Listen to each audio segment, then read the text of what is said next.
Good morning children. हम हमारा second chapter पढ़ रहे थे ज्योग्राफी का। उसमें factors of formation of soil पढ़ रहे थे कि कौन कौन से फैक्टर्स हैं जिनके मिलने से जो सॉइल है वो बनती है। Two soil formation are topography time taken for composition of soil formation, यानी मिट्टी के बनने के लिए विभिन्न प्रकार के तत्वों का मिश्रण आवश्यक होता है। रोल ऑफ ऑर्गेनिक मटेरियल्स, यानी जो ऑर्गेनिक मटेरियल्स होते हैं रासायनिक पदार्थ, उनकी भी अहम भूमिका होती है। And this differ from palace to palace, और ये अलग अलग स्थानों पर अलग अलग होते हैं। अब लेयर्स ऑफ सॉइल की मिट्टी की जो कितनी परतें होती हैं, लेयर्स होती हैं। The different layers of soil are, यानी मिट्टी की विभिन्न परतें होती हैं जिनमें से फर्स्ट है top soil. The upper most layer which is rich in humus which makes the soil fertile and provides nutrients to the plants, यानी सबसे जो ऊपर की सतह वाली लेयर होती है वो रिच इन ह्यूमस, जो कि ह्यूमस से मिलकर बनी हुई होती है, जो मिट्टी को उपजाऊ बनाती है और जो पौधों को पोषक तत्व है वो उपलब्ध कराती है। This layer can retain more water, इस परत के अंदर सबसे अधिक पानी पाया जाता है। नंबर 2 पे है सब soil. This layer is more hard and compact and has lesser amount of humus, यानी यह जो परत होती है, लेयर होती है, वो हार्ड होती है, कठोर होती है और इसके अंदर बहुत ही कम मात्रा में ह्यूमस पाया जाता है।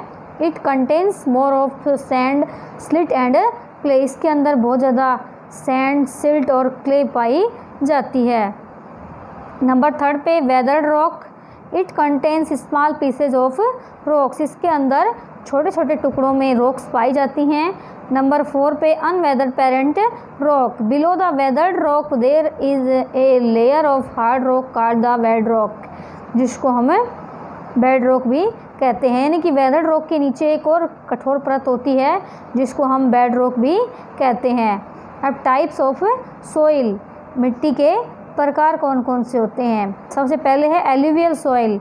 Fertile soil made up of clay, sand and silt, यानी कि जो उपजाऊ मिट्टी होती है, एल्यूवियल सॉइल होती है, वो उपजाऊ मिट्टी जो क्ले, सैंड और सिल्ट से मिलकर के बनती है। Black soil, black in colour, रंग में काली होती है। वेट, गीली होती है। स्टिकी एंड रिटेन मॉइस्चर, जिसके अंदर नमी की मात्रा होती है। But cracks when it becomes dry, लेकिन जब यह सूख जाती है तो इसके अंदर क्रैक्स, दरारें पड़ जाती हैं। जो आपने देखा होगा कि बारिश के बाद में कई बार खेतों के अंदर दरारें सी पड़ जाती हैं, तो वो ब्लैक सॉइल होती है। रेड सॉइल, लाल मिट्टी। It has high iron content, hence is red in colour, यानी रेड सॉइल होती है, इसके अंदर अधिक मात्रा में आयरन पाया जाता है, इसी कारण से यह लाल होती हैं। अब आती है laterite soil.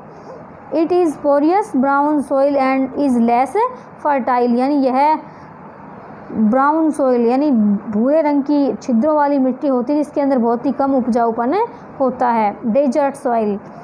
It loose porous coarse sandy soil, यानी कि यह मिट्टी जो होती है यह बालू का मिट्टी होती है।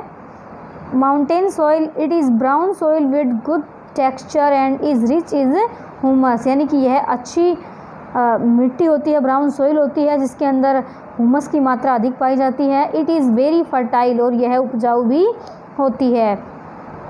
अब हम degradation of soil and methods of conservation, यानी मृदा क्षरण और मृदा संरक्षण के जो मेथड्स हैं उनके बारे में पढ़ेंगे। The major threat to soil is the erosion and depletion of soil, यानी जो मेजर थ्रेट है सॉइल मिट्टी की वो है उसका इरोजन और उसका क्षरण है। Both natural human factor are responsible for soil degradation, यानी कि दोनों ही मनुष्य और जो प्राकृतिक फैक्टर हैं वो मृदा क्षरण के लिए जिम्मेदार हैं। Soil erosion is mainly the removal of topmost layer of soil due to floods, landslides, waves and human activities such as deforestation, overgrazing, rain wash and excessive use of chemical fertilizers and use of pesticides, यानी मृदा क्षरण के मुख्य जो कारण हैं कि जो इसकी टॉप मोस्ट लेयर होती है मिट्टी की, वो या तो बाढ़ के कारण धुल जाती है या फिर जो भूस्खलन होता है मृदा का उसके कारण, या फिर जो लहरें चलती हैं या मानवीय गतिविधियाँ होती हैं, जैसे कि वनों को काटना है, ओवर ग्रेजिंग है, अत्यधिक यानी कि चराई है, बारिश के कारण मृदा की जो ऊपरी सतह है वो धुल जाती है, और अधिक से अधिक जब खेतों के अंदर जो केमिकल फर्टिलाइजर्स और पेस्टिसाइड्स का उपयोग कर रहे हैं, इसके कारण भी हमारी भूमि की जो उर्वरा शक्ति है वो नष्ट होती जा रही है। This affect the fertility of soil, इसके प्रभाव के कारण ही हमारी भूमि की जो उपजाऊपन क्षमता है वो नष्ट होती जा रही है।